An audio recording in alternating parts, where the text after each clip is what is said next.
insane. Thousands of people from all walks of life stood together to take a moral stand. We learned a lot and accomplished a lot. The moral high ground should never be up for debate. Now, there are a few media outlets that uphold a moral high ground when reporting to the people. WRFG has maintained the moral high ground for over 4 decades. Please support your station for progressive information and hand-picked quality news. The website, WRFG.org, or call 404-523-3471. Forward together and not one step back. Thank you. Thank you, families, for staying tuned with us. We have a special guest in the studio with us to talk about a special place in Africa. And that special place is in West Africa. It's a place that a lot of people aren't thinking about in regards to travel opportunities. This past year, people tend to travel to Ghana. We found a lot as far as the diaspora going into Africa, but Ghana is not the only country taking place in Africa, and it's not the only country that's receptive to Africans in diaspora with opportunities at our fingertips for us to develop and to grow at home so that we can advance our cause of Pan-Africanism abroad. So our special guest over the Dynast, he's here with a program to get us in touch with Sierra Leone in West Africa and tell us a little bit about the experiences there, so anybody who has not been there can visualize this space, this ancestral space, this space in which many of us will be traveling to in the future. So welcome to What Good Is a Song with Friday Night Drum. Brother, thank you for having me on. I really appreciate it. It's an honor. And it's an honor to have you. Thank you. So tell us a little bit about who you are and why it is that you're in the position that you're in today as this bridge between the diaspora and the motherland. Well, my full name is Dynast Amir. Born and raised in Sacramento, California, roots in Nigeria and Sierra Leone. Basically, I have an initiative or program called Search for Uhuru. And what we're doing, we're bridging the gap or connecting or building a bridge between the diaspora and Africa via art, commerce, and culture. So that's pretty much what I do, the short end of it. So we're just encouraging, the diaspora to, reconnect with their roots, visit Africa. I know, we want to go to Paris and London to see Big Ben and the Eiffel Tower and the Great Wall of China, but the beauty of Africa and specifically Sierra Leone is unmatched. So, that's what we do. So why should somebody who wants to travel? I mean, we have many Africans in the diaspora, born and raised in different points throughout the African world, who are well traveled, who go to places in Europe very often, especially those of us who have reached a point of retirement and have the time and, I guess, disposable income, if you want to put it like that, to be able to take these trips and opportunity to engage in the rest of the world. But we find that they will go to these places like Paris, they will go to London, they'll go to even points in the Caribbean to resorts and different things. But they don't often look to Africa as a place to travel and to engage and to invest. So why should somebody go to Sierra Leone instead of Paris? Well, number one, it's just the misinformation and propaganda that's out there that's, deterring people from going to places like Sierra Leone. I always say, we're using 1970s and 1980s stereotypes to justify not going to Africa in 2020. When we think of Africa, we think a lot of us, even educated folks, educated Black people, we'll let's be specific, Western educated Black folks, they think Africa is still Ebola and little kids running around barefooted with AK-47s and poverty and it's just, again, the beauty is unmatched. And if you are Black, you are African. So, in the words of Peter Tosh. So why not reconnect to the motherland? And see it for yourself and experience the beauty that Africa offers, specifically Sierra Leone. So tell us a little bit about the culture there, because the idea that if we're Black, then we're African, we can look at, well, if I'm African and my culture is Africa, I don't need to go somewhere else to experience African culture.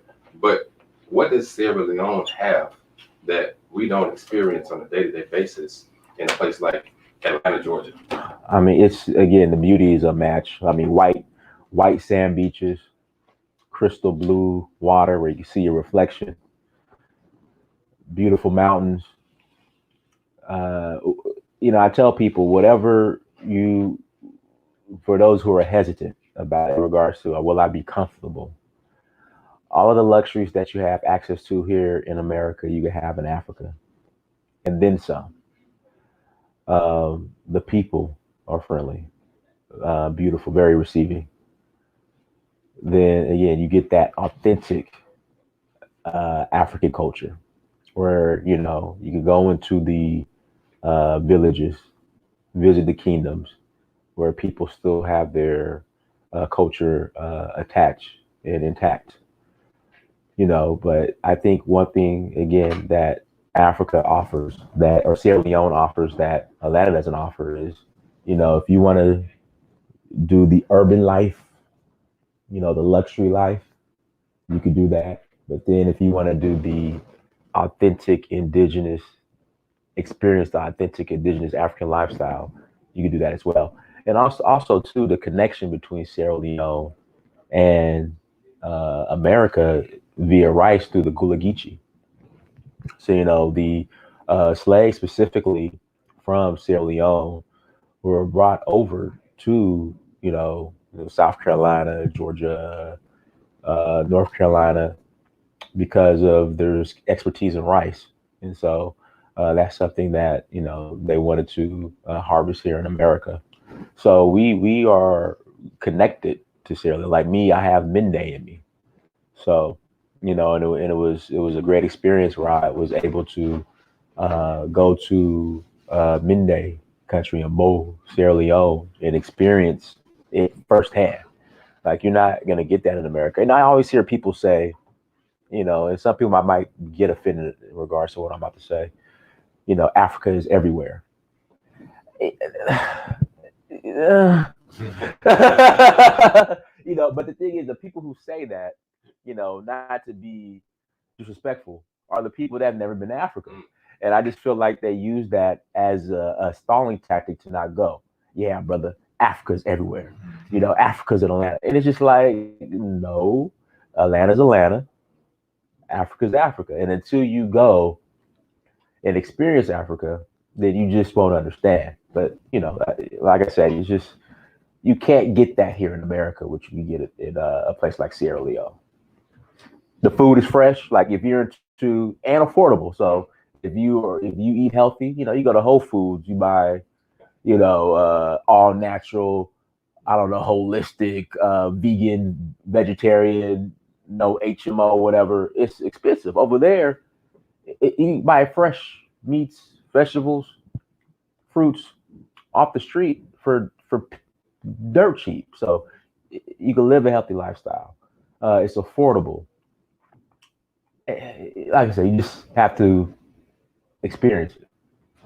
You mentioned the connection coming from a period of enslavement. Africans brought over from Sierra Leone to the Americas because of their expertise in working with the land. Right. In particular, growing and harvesting rice. Right. And the legacy of the Gullah Geechee people today. Tell us a little bit about the connection of Africans on the other end of that, because we have Africans who were out of enslavement, who were freed, right, who then went back from Europe, from the Americas, to resettle in Sierra Leone, similar to the idea of a Liberia. Right. But when people talk about Liberia, they don't typically talk about Sierra Leone as much. Right. So can you tell us a little bit about how that looks? Right. These historical communities of Africans from the diaspora who have already resettled from the 1700s and 1800s. So in Sierra Leone, you have like a I would say, and Liberia, you have like an African fusion where, you have the freedmen, so or the loyalists, I think they were called, the loyalists who fought on the side of the British and were promised freedom if the British won the American Revolution, but we know how that turned out. So they ended up going to Nova Scotia. And, you're African and you go to Nova Scotia, it's ice. You're like, get me the hell out of here. So then they end up in Britain, or I think they go to Britain first, or they go directly to Sierra Leone. I think they go to Britain, and obviously they're black, so they're marginalized. They don't have access to resources, so they're poor. So then Britain decides to bring them to Sierra Leone, and the Creoles, what they're called, find the city of Freetown. But not only that, Britain had banned the slave trade. So they would intercept slave ships from all over West Africa, transporting illegal cargo, which was human beings, Africans, and they will bring them to Freetown. So you have a mixture of Yoruba, you have the Creoles, Igbo, then you have the Mende and the Timnes, and then you have the not Rastafarian, they live in the hills in Jamaica, the Maroons, right? So once the Creoles started gaining influence and power, the British felt threatened, so they brought Maroons over from Jamaica to pit us against each other. Unfortunately, so it's a Afro-fusion. So you'll really find that in places where they coexist. So it's not. I didn't, and I haven't lived in Sierra Leone, but you really don't experience. I really didn't get that tribalism tension. Even though it might be there. I mean, I don't know, but I didn't feel that or sense that. So I call it Afro-fusion, where you have these different cultures: Yoruba, the Creoles with the African American, or I don't know, would it be British African culture? Then you have the Maroons, Igbo, Mende, who are the indigenous who are already there, Timne. So it's very unique, and you can't really find that anywhere else in Africa. This African fusion, like the different foods from each different demographic or tribe. It's like I said, it's very unique. And while we're having this discussion, we want to remind everybody listening, you can call in 404-523-8989, pledge your support. We still have an incentive, one single incentive that's available to somebody who pledges $89.30. That incentive happens to be a very popular one that's very hard to get. It is the book. I would call it a tome because it's not just a book. It's got so much information from so many revolutionary minds and experiences. It is Look for Me in the Whirlwind. This is from the path of 21 to 21st century revolutions. And so we know, just like the information that we're getting here live from Brother Dynast in regards to Sierra Leone and the African diaspora connection and that history, we don't get a lot of the history of our revolutionaries and the revolutionary struggle in the United States of America, in the Republic of New Africa. This is one of those books that has some of that history from the mouths, from the pens of the revolutionaries themselves. $89.30. Call in 404-523-8989, and it is yours. Brother Buddy, I know you wanted to get in on this conversation. Yeah, I just wanted to get a quick, I guess, up to speed update on the country itself. We know is, as you mentioned, is like a lot of other West African countries when it comes to the actual cities. I mean, I remember even in the late 90s, I was working with a brother named Nuhu from Ghana. Okay. He said when he first reached here in Atlanta, which was like in the 80s, I think he came here, or maybe the early 90s, he stepped off the plane and thought he was in Ghana. Just the way that the city looked. He didn't feel like he was in Africa, but just because I think it was one of my first interactions with someone from the continent who actually lived and was born on the continent. So, I was asking him questions about the cities and all. He's like, yo, there's this. And I mean, I'm not too many years out of high school being educated here in the States. So, of course, my mind state about Africa is a little bit broader than some, but you know, it's still in that narrow, purposely directed way, where it's open, barren land, lions, giraffes, you know, the whole all of that, that stereotypes, propaganda. Yes. So when I met him, and you know, he let me know, like, no, you know, downtown Ghana looks just like downtown Atlanta. It's like, I mean, city, stores, everything that you were just describing. So then on this side, when we hear truths that are being told that are propaganda or full of propaganda, and we don't actually live there, we really get a we don't have a full understanding of it, so that can even create a fear when it comes to visiting African places. And Sierra Leone is one that I think of when it comes to the history of the diamond trade, and blood diamonds and all that. So while you were there, how much of an effect do you see that being on everyday life in the city? Because you know, here you watch the news, it makes it seem like militias and rebels I see what you're saying. Okay. And that being going on, yes, but at the same time, you know, they serve some regular city life. So how was that when you saw it, and like, even where are the areas that is actually going on, and does it interfere with just regular everyday life from what you saw? No, I mean, they've moved on from the Civil War. Like, there's no remnants. Like, I mean, it's not even really spoke upon. I think, you know, at the end of the Civil War, you know, it was just like, look, we're coming together as one Sierra Leone, and we're moving on. So there's really no, you know, I didn't notice any beefs still lingering. You know, I was saying this the other day. Like hip hop, rap music, you know, you got Bloods, Crips, Vice Lords, all these gangs, and they to this day will make music on how they kill each other, sell dope, you know, fight, shoot, kill, and people listen to it. But like, if that same concept in Africa, if you know, these ex-military or generals or foot soldiers, whatever you want to call them, if today if they were making songs about how they were killing each other in the Civil War, you're like, no, like, what's this nonsense? Who does this? You know, so no, it's not at all. You wouldn't even know the Civil War happened. If you go to Sierra Leone, you would not know that the Civil War even happened. When you visit, there's no remnants. And that's probably one of it's like I said, it's beautiful, and I think a lot of people still, for some reason, from the outside looking in and not visiting and not really researching, which is really a lack of research. It would keep them from going because, you know, they see, you know, blood diamonds and all this other stuff on the media. But again, when you go, it's peaceful, beautiful. The people are friendly, is welcoming, gorgeous. You know, none of that exists anymore. And that's why these kind of conversations are important, because again, it helps shed some light on some.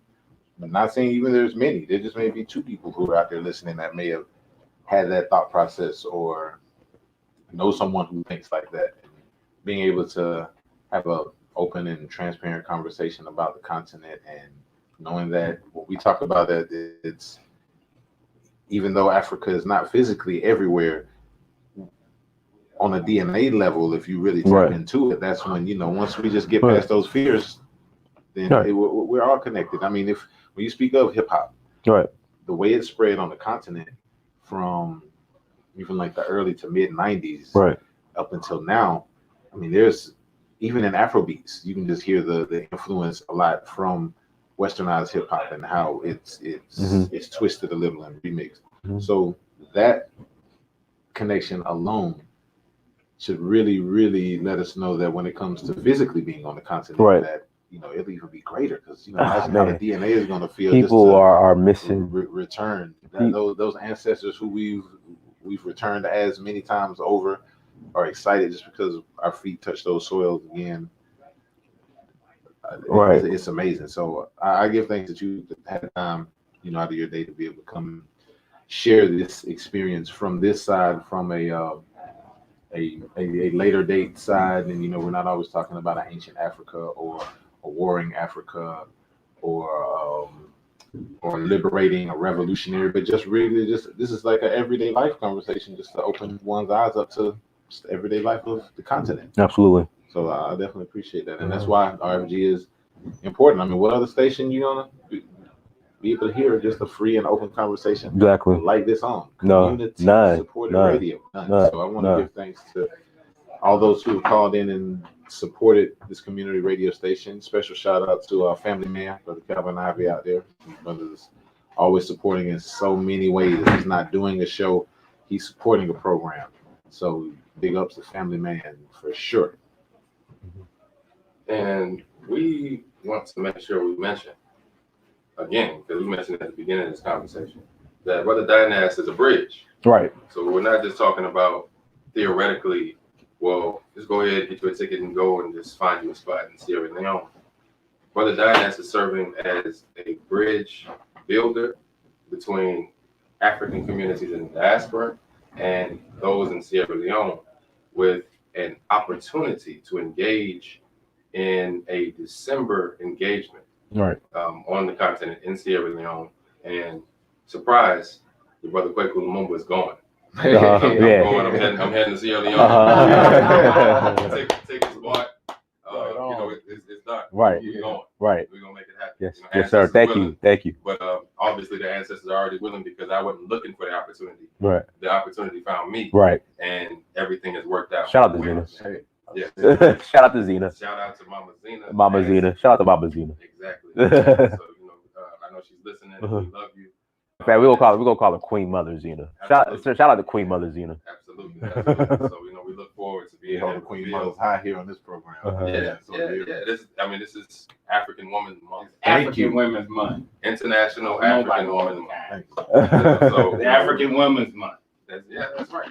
We're gonna celebrate our queens. We have so many birthdays today and around this period.